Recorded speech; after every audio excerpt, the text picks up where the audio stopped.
on va parler de faits divers un peu. Ça veut dire, on avait parlé tantôt que la guerre des motards, ça n'a pas rapport. Oui, on peut le mettre sous le grand chapiteau un peu des faits divers, mais là, on est ailleurs que crime organisé pis ces histoires-là de mafia, là. On va aller dans ce qu'on appelle les cases, les meurtres non résolus. Moi, c'est un dossier qui, si je m'intéresse à un cas, là, ça peut durer longtemps. Je suis pas le seul. On voit que c'est extrêmement populaire sur les médias sociaux partout. Des gens qui essayent de résoudre ça avec le temps. L'histoire de Marilyn Bergeron, me suis plongé là-dedans à un moment donné, puis là, j'ai pas décroché. Là. Ouais. Ça a duré presque une semaine. Là. J'étais rendu à faire des trajets d'autobus. Là. De là où on l'a vu la dernière fois, au guichet, jusqu'à l'ancien Café Dépôt, voir où en tout cas. T'embarques là-dedans, puis bon, puis anyway, c'est une passion comme un autre, ça fait pas de mal. Si ça peut aider les gens qui se passionnent là-dedans, on parfois résout des mystères. C'est arrivé en passant, là, que des bénévoles, du monde qui sont pas des enquêteurs, juste un regard nouveau. Puis s'ils vont sur Internet, des fois, ça aide parce qu'ils pognent des 100 000 ou 1 million même de vues. Ça peut amener des gens à parler. Fait que, il y a des gens au Québec qui font ça, Phil. Tu vas nous parler de ça. Il y a un groupe puis qui sont en action même présentement au moment où on se parle. Ben exactement, parce que tu l'as mentionné, ça passionne tout le monde. Puis moi, ça fait pas longtemps qu'on se connaît. Ça a été quelque chose rapidement sur lequel on a connecté. On aime ça, ces affaires-là. Puis j'ai trouvé quelqu'un, justement, qui est pas mal plus crack que nous autres là-dessus. Là. C'est un gars qui s'appelle Stéphane Luce, qui administre le site meurtres-et-disparitions.com. En fait, le nom complet, c'est Meurtres et disparitions irrésolues du Québec. Et j'ai réussi à le rejoindre. Puis, justement, le hasard fait bien les choses dans la mesure où il est en Gaspésie en ce moment avec son équipe. Une équipe qui est composée de gens qui, comme lui, s'intéressent à ces choses-là, des meurtres et des disparitions non résolues. Et il y a beaucoup de gens qui se sont joints à lui. Lui est allé chercher une licence de détective privé. On peut avoir ça au Québec. Il y a des gens qui sont maîtres chiens qui se sont joints à lui aussi sur base bénévole. Et donc, eux autres se promènent un peu partout. Puis, ils sont souvent tagués lorsque on parle de disparition, de choses comme ça, par des gens du public. Eux autres se présentent puis veulent aider les familles. En ce moment, ils sont sur le dossier Nadia Lantin à Chandler, en Gaspésie. Je lui ai parlé ce matin au téléphone. Je lui ai dit, vous faites quoi là-bas exactement? Voici ce qu'il m'a répondu. Oui, en fait, on est à Chandler en ce moment, là, en fait, depuis hier, pour tenter de retrouver les ossements de Nadia Lantin, étant donné qu'elle est portée disparue depuis 2 ans aujourd'hui, en fait. La raison pour laquelle on s'est pointé, c'est que je me suis renseigné à l'Université de Trois-Rivières pour savoir si l'odeur de cadavre pouvait toujours être sur les ossements à ce jour, aujourd'hui, 2 ans plus tard, en expliquant l'endroit précis où la victime habitait.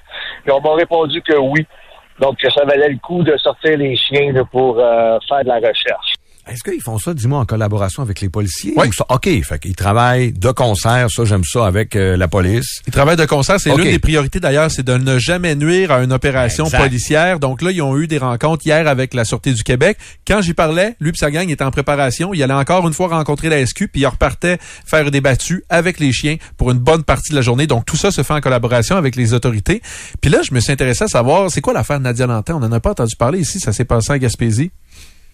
En fait, Nadia est disparue le 22 septembre 2021 après un shift de travail où elle travaillait chez IGA à Chandler. Et puis, vers 5 heures, elle a quitté son shift pour s'en aller dans le bois. On ne sait pas pourquoi qu'elle est partie dans le bois. On n'a vraiment aucune idée. Selon les informations, elle s'est partie seule. Et puis, elle s'est ramassée comme à peu près 8 km dans le bois. Puis son véhicule s'est enlisé, la panne à l'huile, elle a arraché, puis le moteur est mort là, par rapport à ça. Et puis, elle aurait tenté de s'en revenir à pied. Elle aurait utilisé le cellulaire pour faire des appels, pour dire je suis perdu dans le bois, là, j'entends de l'eau, je vois la lune. Il y avait un clair de lune, c'était la pleine lune le 22 septembre il y a 2 ans. Et puis finalement, le téléphone est mort. Donc là, il y a eu des recherches qui sont faites du 23 septembre jusqu'au 4 octobre environ. Puis c'est toujours sans succès. C'est sûr qu'il y a des gens qui ont toujours gardé l'œil ouvert pour savoir si c'était pas sur des abords de sentier. Ça, mais depuis 2 ans, elle n'a jamais été aperçu. Quelle histoire triste. Et oubliez jamais, hein, même s'il y a des cas où on se doute que la personne est peut-être fort probablement décédée, là, je parle en général. Pour les familles, le deuil n'est jamais fait tant que tu trouves pas le cadavre. Des fois, ça peut être une noyade, là. La personne se noie, il y a des témoins, là.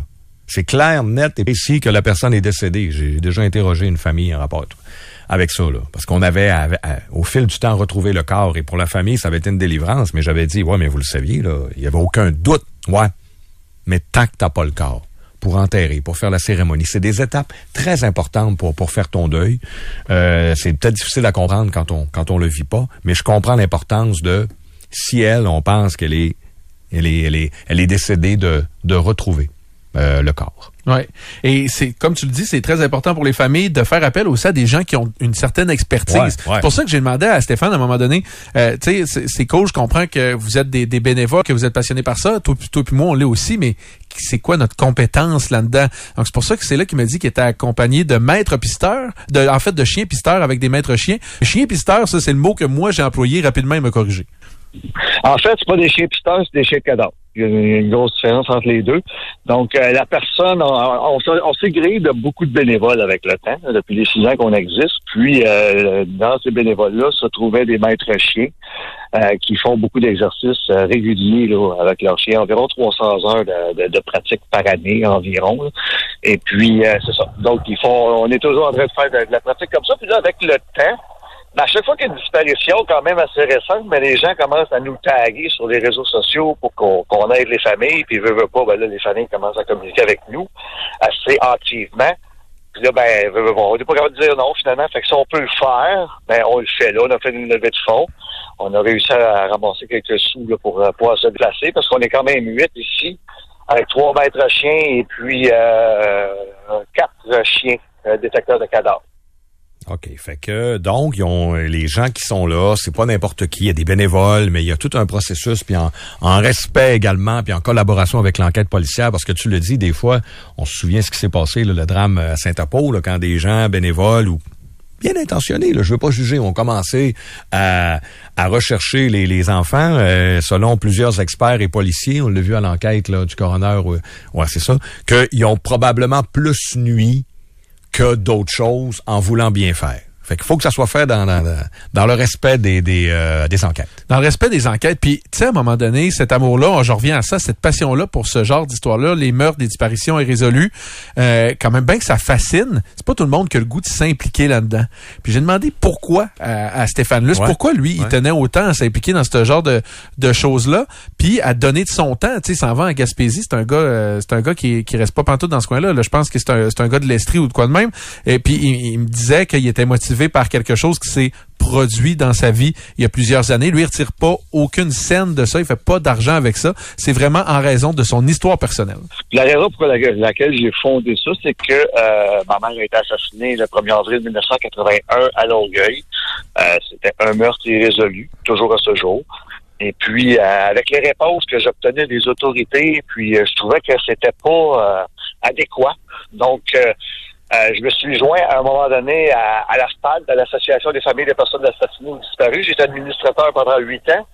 Et puis, il manquait de quoi sur le terrain là, pour les personnes pour les familles dont un membre a été assassiné, que c'est non résolu, ou pour les disparitions. Donc, j'ai décidé de fonder l'organisme en 2017 pour pouvoir aider là, ces familles-là, puis pallier à leur manque, là, finalement, parce que j'ai réalisé que j'étais pas tout seul à avoir la même expérience, finalement. Quelqu'un qui perd un enfant, comme la famille de Nadia, ben, tous les scénarios sont là.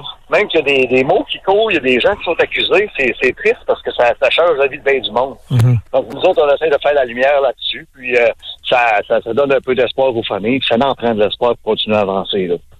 C'est bien comme question, c'est à ceux qui pouvaient penser que c'était malsain ou un peu macabre de s'intéresser à ces choses-là. On le voit que, écoute, c'est lui-même une victime. Là. Sa mère est décédée, toujours un meurtre irrésolu. Donc, il sait c'est quoi. Pas avoir de réponse, chercher, se poser 1000 questions, puis il donne en quelque sorte au suivant. Il essaie d'aider d'autres familles et d'autres personnes qui sont dans la même situation. Si vous voulez avoir plus de détails sur ce groupe-là, répète l'adresse en terminant, Phil. Oui, c'est en fait, c'est meurtre-et-disparition.com. On va aller voir ça.